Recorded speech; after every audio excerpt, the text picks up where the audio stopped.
Welcome to Saidul আকম। বন্ধুসকল, আপোনালোকে চাই আছে সাইদুল আকম আৰু আজি মই আপোনালোকক দিবলৈ ওলাইছো আজিৰ দিনটোৰ কেইটামান বিগ ব্ৰেকিং নিউজ। গতিকে ভিডিঅ'টো শেষলৈ চাব আৰু আমাৰ চেনেলটো সাবস্ক্ৰাইব কৰিবলৈ নাপাহৰিব। WWEৰ কিংবদন্তি খেলুৱৈ হল্ক হোগানৰ দেহাৱসান। ৭১ বছৰ বয়সত হৃদৰোগত আক্ৰান্ত হৈ মৃত্যু মল্লযুঁজাৰুগৰাকীৰ। উৎকট গৰমৰ মাজতে ৰাজ্যৰ একাংশ স্থানত বৰষুণৰ সম্ভাৱনা। বতৰ বিজ্ঞান কেন্দ্ৰই জাৰি কৰিছে আগজাননী। কামৰূপ মেট্ৰ', নলবাৰী, বাক্সা, বজালী, বৰপেটা, বঙাইগাঁও, চিৰাং, তামুলপুৰ, ওদালগুৰিত বৰষুণ অহাৰ সম্ভাৱনা। প্ৰধানমন্ত্ৰী নৰেন্দ্ৰ মোদীৰ আন এক অভিলেখ।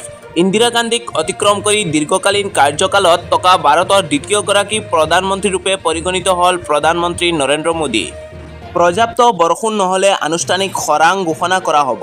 কৃষকসকলে পাব প্ৰধানমন্ত্ৰী ফচল বীমা যোজনা। ৰাজ্যিক দুৰ্যোগ ব্যৱস্থাপনাৰ পুঁজিৰ জৰিয়তে সহায় কৰা হ'ব কৃষকসকলক। এই ঘোষণা মুখ্যমন্ত্ৰী ডক্টৰ হিমন্ত বিশ্ব শৰ্মাৰ। আকৌ জম্মু কাশ্মীৰত বোমা বিস্ফোৰণ। বিস্ফোৰণত শ্বহীদ হ'ল এজন জোৱান। পুঞ্চ কৃষ্ণা ঘাটি ছেক্টৰত এই অঘটন। লেণ্ডমাইন বিস্ফোৰণত শ্বহীদ অগ্নিবীৰ ললিত কুমাৰ। বিস্ফোৰণত আন দুজন জোৱানো গুৰুতৰভাৱে আহত জোৱানজনক চিকিৎসালয়ত ভৰ্তি। জোৱানৰ এটা দলৰ টহলৰ সময়তে বিস্ফোৰণ হোৱাৰ খবৰ আহিছে।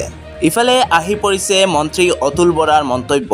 মন্ত্ৰী অতুল বৰাই কৈছে, কেৱল পগলা আৰু দেউলীয়াহে নিৰ্বাচন খেলিব নোৱাৰে, বাকীসকলে নিৰ্বাচন খেলিব পাৰে। কামাখ্যা ৰেল ষ্টেচনত ভোজন পৰিমাণৰ ধন জব্দ। ৪ নং প্লেটফৰ্মৰ পৰা এটা বেগত উদ্ধাৰ ধনখিনি। ২৫,৮৫,০০০ নগদ ধন জব্দ। RPFে জব্দ কৰিছে ধনখিনি।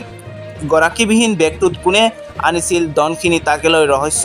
জব্দকৃত ধনখিনিক আয়কৰ বিভাগক চমজাই দিলে RPFে। মহানগৰীৰ নাৰেংগীৰ শান্তিনগৰত এক পথ দুৰ্ঘটনা। এগৰাকী মহিলাসহ এজন যুৱকৰ কটমবি প্ৰাণ ৰক্ষা। পাহাৰৰ ওপৰৰ পৰা তীব্ৰ বেগেৰে পিছলি আহে চিমেণ্ট ভৰ্তি ট্ৰাকখন। দুৰ্ঘটনাটোত যথেষ্ট পৰিমাণে ক্ষতিসাধন হয় ট্ৰাকখনৰ। ট্ৰাকৰ খুন্দাত ভাগি যায় এঘৰ লোকৰ চৌহদৰ দেৱাল। গোৱালপাৰাৰ মাটিয়া চুপাৰী চোৰৰ বিৰুদ্ধে আৰক্ষীৰ অভিযানত 10 বস্তা চুপাৰীসহ 3টা চোৰক গ্ৰেপ্তাৰ। আজি 26 সংখ্যক কাৰ্গিল বিজয় দিৱস। কাৰ্গিল যুদ্ধৰ শ্বহীদ বীৰ জোৱানক সোঁৱৰণি দেশবাসীৰ। গোসাইগাঁৱত ভয়ংকৰ দুৰ্ঘটনাগ্ৰস্ত ভূটানৰ পৰা অহা এখন বাছ। নিয়ন্ত্ৰণ হেৰুৱাই চিমেণ্ট কঢ়িওৱা ট্ৰাকত খুন্দা বাছখনৰ। গুৰুতৰভাৱে আহত 10গৰাকীৰো অধিক লোক।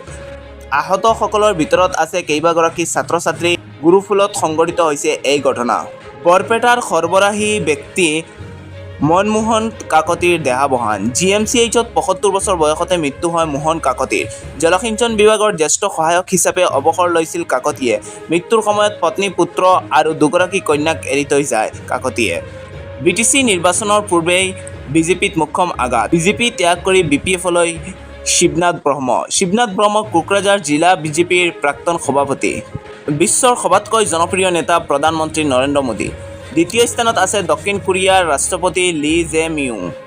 আমেৰিকাৰ সংস্থা মৰ্নিং কনচুলেটে চলোৱা এক সমীক্ষাত পাইছে এই তথ্য।